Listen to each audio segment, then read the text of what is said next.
তো তো তোমরা ফ্লিপকার্টে কীভাবে জয়েন হবে সেই নিয়ে আজকে ভিডিওটি। তো হাউ টু জয়েন ফ্লিপকার্টে তোমরা কীভাবে জয়েন হবে, ফুল প্রসেস, যেখানে তোমাদের job role, education, qualification, salary, how to connect with এইচআরের সাথে তোমরা কীভাবে কানেক্ট করবে এবং কীভাবে তোমরা ফ্লিপকার্টে জয়েন করবে সেই নিয়ে আজকের ভিডিও। তো যারা ইন্টারেস্টেড থাকবে ফ্লিপকার্টের জন্য এলিজিবিলিটি ক্রাইটেরিয়া কী কী আছে সমস্ত কিছু এই জন্য আলোচনা করবো। তো এডুকেশন কোয়ালিফিকেশন এখানে বলছে, এডুকেশন কোয়ালিফিকেশন যদি তোমার 10 পাস থাকে, 12 পাস থাকে বা এনি কোয়ালিফিকেশন থাকে তুমি তাহলে এখানে অ্যাপ্লাই করতে পারবে এবং তুমি এখানে জবটা পেতে পারো। তোমার এজ লিমিট হতে হবে 18 to 35 অনলি মেল, শুধুমাত্র মেল ক্যান্ডিডেটই কিন্তু এখানে এলিজেবল, যার এজ লিমিট 18 মিনিমাম এবং ম্যাক্সিমাম 35 বা 36 হলেও চলবে। তোমাকে ফিজিক্যালি ফিট হতে হবে, মানে তুমি হাঁটতে চলতে পারো। অনেকে হ্যান্ডিক্যাপ আছে তাদের ক্ষেত্রে বলছি না, তারা মিনিমাম তাদের মেন কথা হচ্ছে যারা হ্যান্ডিক্যাপ তাদের ক্ষেত্রে হবে না, যারা ফিজিক্যালি ফিট তাদের ক্ষেত্রে জবটা হবে। ফিজিক্যালি একটু দাঁড়িয়ে থাকার কাজ এবং বেসিক ইংলিশ রিডিং কম্পালসারি, তোমাদের এখানে কিন্তু ইংলিশ রিডিং পড়তে জানতে হবে। থার্ড আমি চলে আসবো যে জব পোস্ট আর জব রোল। তাহলে তোমরা এখানে দেখতে পাচ্ছ যে এডুকেশন কোয়ালিফিকেশন যে তোমাদের 10 পাস থাকে বা 12 পাস থাকে বা এনি কোয়ালিফিকেশন থাকে তাহলে তুমি এখানে অ্যাপ্লাই করতে পারবে। এজ লিমিট মিনিমাম 18, ম্যাক্সিমাম 35 বা 36। ওকে, যদি বলি job role and job post আছে, এখানে জব পোস্ট যেটা থাকবে সেটা হচ্ছে সিনিয়র অ্যাসিস্ট্যান্টের পোস্ট, যেখানে পিকিং করা, প্যাকিং করা, স্ক্যানিং করা, পুটিং করা, শর্টিং করা এই জবগুলো থাকবে। Picking, packing, scanning, putting, sorting, basic warehouse work, এগুলো ওয়ারহাউসের যে কাজগুলো মোটামুটি থাকে সেই কাজগুলো এখানে কিন্তু করতে হবে। তবে সেইখানে বেশি তোমাদের হার্ড ওয়ার্কের কোনো কাজ নেই। নর্মালি পিকিং, প্যাকিং, স্ক্যানিং, অনেকে বলে লোডিং অ্যান্ড লোডিংয়ের কাজ, এখানে কোনো লোডিংয়ের কাজ নেই। Only picking, packing, scanning, putting, sorting এই কাজগুলো থাকছে, ঠিক আছে, যেগুলো বেসিক ওয়ারহাউসের ওয়ার্ক থাকে। ডিউটি যদি কথা বলি 9 আওয়ার 26 ডেজ তোমাদের এখানে ডিউটি থাকবে।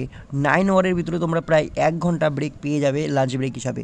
শিফট তোমাদের রোটেশনাল হবে, রোটেশনাল শিফট, যেটা কিন্তু উইকলি চেঞ্জ হবে এবং মর্নিং, আফটারনুন, নাইট এই 3টে শিফটে কিন্তু কম্পালসারি তোমাদেরকে ডিউটি করতে হবে, উইকলি ওয়াইজ চেঞ্জ হবে, ঠিক আছে।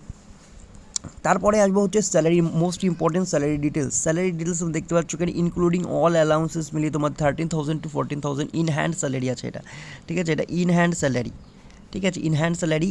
এবং আমি সমস্ত স্যালারি স্ট্রাকচার এখানে কিন্তু দিয়ে দিয়েছি। তোমাদের বেসিক স্যালারি কত এখানে দেখতে পাচ্ছ যে 10,386 টাকা এটা তোমাদের বেসিক স্যালারি, ঠিক আছে। এবং এক্সট্রা বেনিফিট তোমরা পাবে, যার যদি তোমার 26 দিন ডিউটি থাকে, অ্যাটেন্ডেন্স বোনাস তোমরা পাচ্ছ 500 রুপিস, লিভ ইন ক্যাশমেন্ট পাচ্ছ 720 রুপিস এবং night shift allowance per night, প্রতি নাইট হিসেবে কিন্তু তোমরা পাচ্ছ 120 টাকা করে পার নাইট। সেজন্য বললাম যারা রোটেশনাল শিফটে করতে পারবে তারাই আসবে। Food allowance 45 rupees per day করে তোমরা পারবে এবং ওভারটাইম করলে প্রতি ঘন্টা হিসেবে কিন্তু 100 টাকা করে তোমরা পাচ্ছ। তাহলে এই তোমাদের স্যালারি ডিটেলস তোমরা একবার এটা পজ করে দেখতে পারো তোমাদের স্যালারি কী কী থাকবে, ঠিক আছে। আরামসে মধ্যে 13,000 to 14,000 স্যালারি চলে যাবে।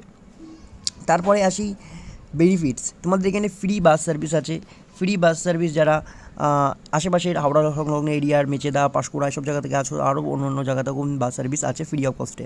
ক্যান্টিন অ্যাভেলেবেল আছে, ঠিক আছে, ক্যান্টিন তোমরা এখানে ডিউটি টাইমে খেতে পারো। পিএফ তোমরা এখানে প্রথম দিন থেকে পাবে এবং ওভার টাইমের সুযোগ তোমরা কিন্তু এখানে পেয়ে যাচ্ছ। এবং জবটার জন্য কিন্তু কোনো রকম ফিজ নেই, নো ফিজ কিন্তু এই জবটার জন্য। তো যারা ইন্টারেস্টেড থাকবে এইচআরের সাথে নাম্বার দেওয়া থাকবে, তোমরা কিন্তু এইচআরের নাম্বারের সাথে কন্ট্যাক্ট করতে পারো। তারপর আমরা রাখবো লোকেশন এখানে যেটা আছে সেটা হলো Flipkart warehouse Uluberia, Howrah, West Bengal. তো উলুবেড়িয়া লোকেশন, এখানে তুমি ওয়েস্ট বেঙ্গলের যে কোনো স্টেট যে কোনো ডিস্ট্রিক্টে থাকতে পারো, যে কোনো জায়গায় থাকতে পারো, তো তুমি এখানে কিন্তু অ্যাপ্লাই করতে পারবে। তাদের যারা দূরের থেকে আসবে তাদেরকে কিন্তু রুমের ব্যবস্থাও আছে। নো ফিস ফর জব দেখতেই পাচ্ছ। এইচআর কন্ট্যাক্ট নাম্বার এখানে দেওয়া রয়েছে 8972751063, এই কন্ট্যাক্ট নাম্বারে তোমরা কন্ট্যাক্ট করতে পারো। তো ইন্টারেস্টেড পার্সন যারা থাকবে তারা অবশ্যই করবে। যাদের বাড়ি দূরে তাদের ক্ষেত্রে কিন্তু রুমের ব্যবস্থা আছে, কিন্তু কোম্পানি কোনো রুম দেয় না, সেক্ষেত্রে তোমাদের কিন্তু কন্ট্যাক্ট করে কত রুমের রেন্ট সমস্ত কিছু জেনে আসতে হবে। ইন্টারেস্টেড পার্সন যারা থাকবে তারা আসবে। কীভাবে আসবে, তোমাদের কিন্তু হাওড়া স্টেশন থেকে বীরশিবপুর স্টেশন আসতে হবে। বীরশিবপুর স্টেশনে নেমে ওখান থেকে টোটো করে 2 থেকে 3 মিনিটে তোমরা কিন্তু এখানে আসতে পারো, একদম ইজি ওয়ে।